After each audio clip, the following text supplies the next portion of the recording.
All right, we're loaded up in the car and we are heading to Hastings. To see what? The Battle of 1066 ruins in the castle of Hastings. And yeah. Is there a castle there? Something like that. They're all castles and abbeys. They're all the same. Yeah. They look the same. There may not be a castle at all. But we're going to Hastings in battle. We're gonna see. Yeah, we'll find out. Yeah, and maybe Rye. Maybe Rye. Okay. We'll see. All right. We are here at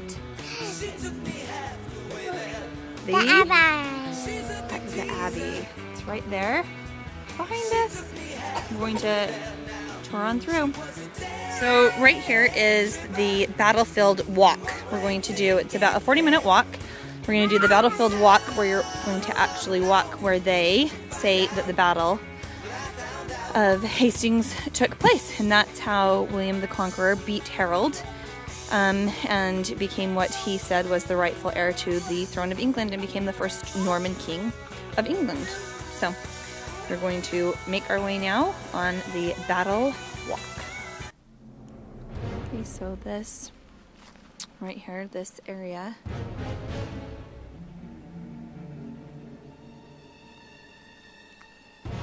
is where the battle took place.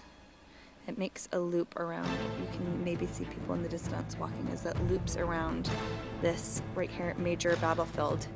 And it says that the fighting was ferocious, and it said, above the clash of weapons there rise fierce battle cries and the groans of the injured and dying. But with the advantage of the slope and their united mass behind a wall of shields, the English resist every assault. So after the Normans have been charging the English, the first Norman attack falters and breaks up, and the Normans begin to retreat at the news that Duke William has fallen in the fighting. So they start to pull back, they disengage from the shield wall and retreat. And as they begin to fall back, the English begin eagerly to pursue the retreating Normans down the hill, which is the first crisis of the battle that's beginning to approach. They begin to retreat at the news that Duke William had been killed. Duke William receives word that the Normans are retreating because they've heard that he's fallen in battle.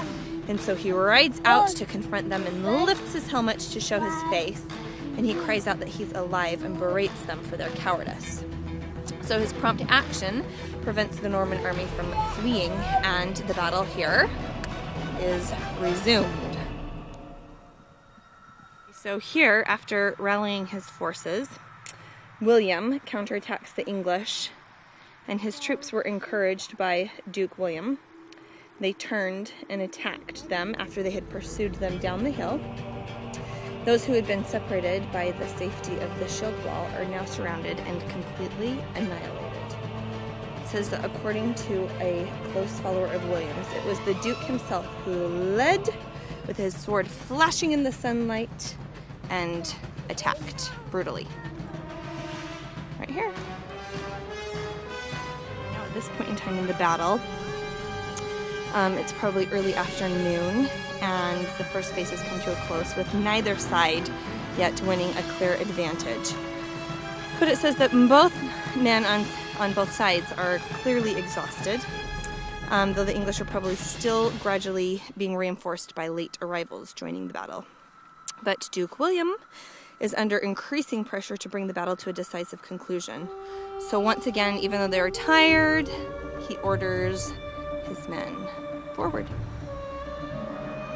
So at this point in time in the battle, the Normans adopt a new tactic to weaken the English, and that is that they're going to create gaps in the shield wall. So groups of Normans pretend to flee in mid-battle, then they suddenly turn sharp, trap and destroy any English soldiers who have pursued them. And this particular trick is documented in other battles that are fought by the Normans, so they've done it before. So a series of false retreats proves very successful, but the English line continues to stand fast. So they realize that something more is needed to secure the victory. By late afternoon, Duke William brings forward the archers in preparation for the final assault, Norman assault on the English line. And By this time, the famed Norman retreats have thinned the ranks of Harold's shield wall. So Duke William's bowmen are now sent forward to fire into the English line and weaken it even further. One of the arrows seems to have wounded or killed King Harold. Now, the Normans began a last fierce assault on the beleaguered English line. So here, the Normans finally break through the shield wall and the English army is routed. During the final Norman assault, the English shield wall breaks and the Normans begin to slaughter any who stand against them. Those English who can escape flee to the field pursued by the victorious Normans. In one day, a kingdom has been lost and won, and the battle was 9 hours long, and Duke William became the William the Conqueror, William I of England.